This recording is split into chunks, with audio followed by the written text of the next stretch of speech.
ಸದಾಶಿವ ಆಯೋಗ ಜಾರಿಗೆ ಬಿಜೆಪಿ ಸರ್ಕಾರ ಶಿಫಾರಸು ಮಾಡಿದ ಹಿನ್ನೆಲೆಯಲ್ಲಿ ಮಾದಿಗ ಸಮುದಾಯದ ಮುಖಂಡರು ಸಿಎಂ ಬಸವರಾಜ ಬೊಮ್ಮಾಯಿ ಹಾಗೂ ಪ್ರಧಾನಿ ನರೇಂದ್ರ ಮೋದಿ ಅವರ ಭಾವಚಿತ್ರ ಹಿಡಿದು ಎಚ್ಡಿ ಕೋಟೆಯಲ್ಲಿ ಸಂಭ್ರಮ ವ್ಯಕ್ತಪಡಿಸಿದರು. ಈ ವೇಳೆ ಮಾದಿಗ ಸಮುದಾಯದ ಮುಖಂಡ ಉಡ ನಾಗರಾಜು ಮಾತನಾಡಿ, ಕಳೆದ ಸುಮಾರು 30 ವರ್ಷಗಳ ಹೋರಾಟದ ಫಲವಾಗಿ ಇಂದು ಸದಾಶಿವ ಆಯೋಗ ವರದಿ ಜಾರಿ ಮಾಡುವುದಕ್ಕೆ ರಾಜ್ಯ ಸರ್ಕಾರ ಅನುಮೋದನೆ ನೀಡಿರುವುದು ಬಹಳ ಸಂತೋಷ. ಈ ಸಂದರ್ಭದಲ್ಲಿ ಮುಖ್ಯಮಂತ್ರಿ ಬಸವರಾಜ ಬೊಮ್ಮಾಯಿ ಹಾಗೂ ಪ್ರಧಾನಿ ನರೇಂದ್ರ ಮೋದಿರವರಿಗೆ ನಮ್ಮ ಸಮುದಾಯದ ಪರವಾಗಿ ಅಭಿನಂದನೆಗಳನ್ನು ಸಲ್ಲಿಸುತ್ತೇವೆ ಎಂದು ತಿಳಿಸಿದರು.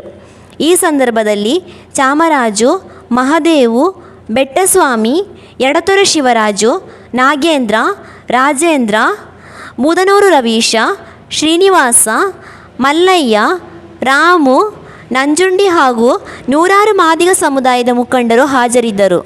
ವರದಿ ಮಲಾರ ಮಹಾದೇವಸ್ವಾಮಿ.